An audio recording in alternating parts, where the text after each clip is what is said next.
and welcome to episode 10 of Let's Hear It. Today's guest is Zach Jones. Zach is a pal of mine. He's a great drummer, but also a great songwriter and singer. And he's known for playing drums with A Great Big World, The Secret Someones, Sting, Teddy Thompson. And I toured with him extensively with A Great Big World. We went all over the world, had lots of fun. A few years back, I made him go to Carter Vintage Guitars in Nashville on a day where he wanted to sit around in a hotel room. But he did drag himself out. We went to the guitar store and he came home with this lovely Gibson B25. Not sure what year it is, but sometime in the 60s most likely.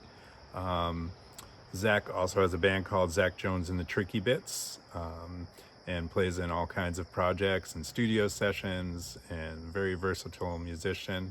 Say hello to Zach Jones from his home in Brooklyn, New York. Hi, Zach. Hey, Gary. Good Nice to see you, see man. you. Yeah, you too. I do remember that day when we went and you came home with that guitar, and I believe it was the same day that Oscar Rodriguez got a banjo. That's right. My influence. I love dragging people to instrument stores, and I love it when even more when they come home with something. Yeah. And you've that's become your main acoustic guitar, I think, huh? Yeah. I totally in love with this thing. I bring it everywhere, and it's made its way onto a lot of recordings now, and I just can't get enough of this thing. That's great. Yeah, the B25, I think they introduced those in the early 60s. It was essentially the replacement for their LG series, the LG2 and LG3, which started in the 40s. And I think the difference maybe is the woods are a little different. That has a plastic bridge, I believe, which might be a controversial thing, but you seem to do a great job with that guitar. It sounds beautiful.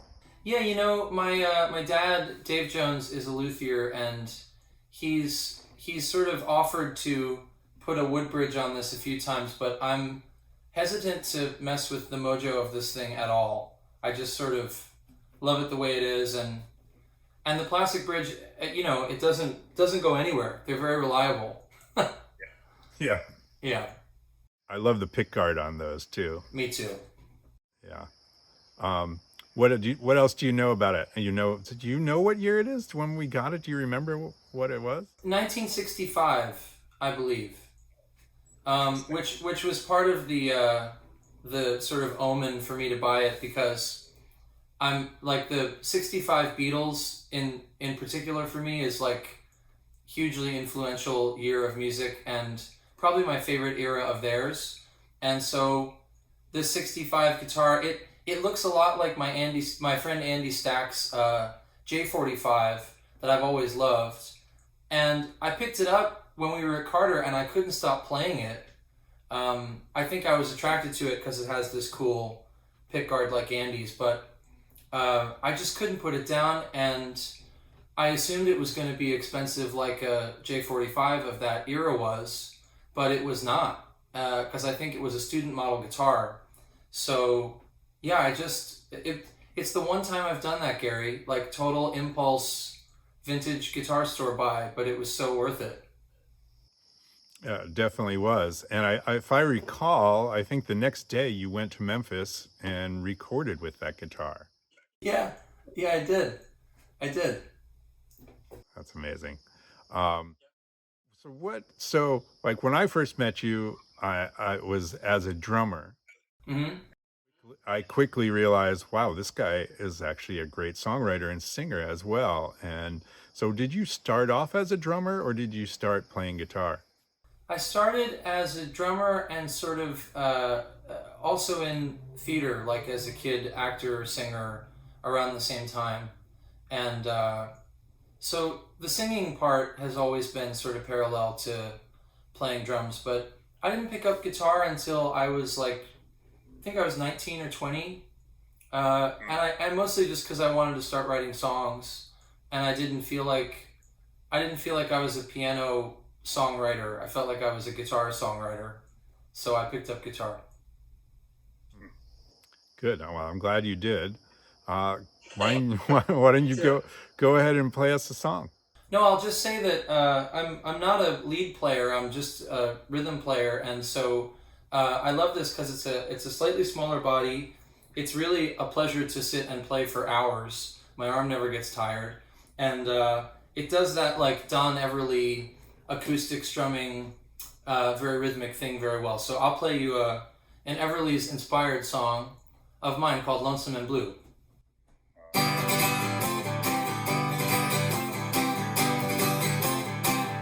I'm feeling lonesome, lonesome and blue. Since the day I said we were through, are you happy? Somebody new, or are you feeling lonesome too? I close the door on every love embrace. I walk the floor just thinking about you.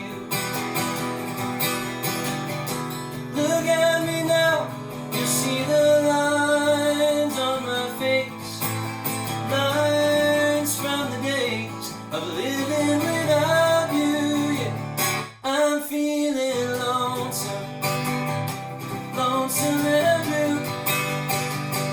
Since the day I said we were through, are you happy?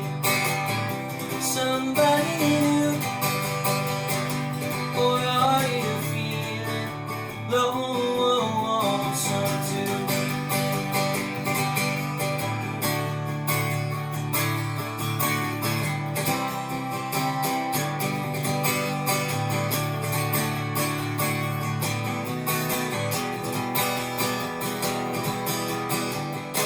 Give me a chance and I'll work hard to erase every trace that I'd ever doubt you.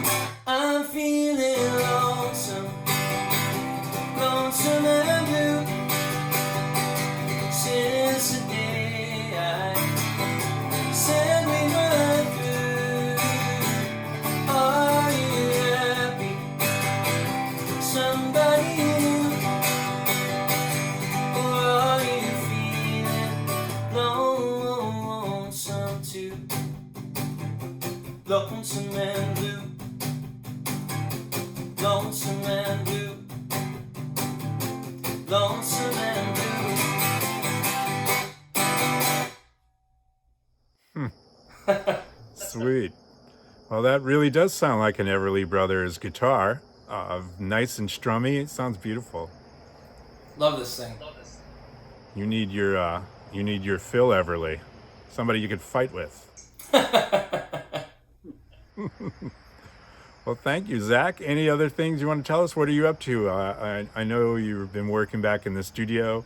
Any new projects to look forward to? I made a record during this whole quarantine time, which is called Quarantine, and it's on Spotify and Apple Music and all that stuff. Zach Jones and the Tricky Bits. I recorded it right here, and I used this guitar on it a lot. And yeah, I'm back at Studio G now with some friends of mine, and we're making records and doing remote sessions, drum sessions, anything you might need if you are so inclined to make some records. Hit us up.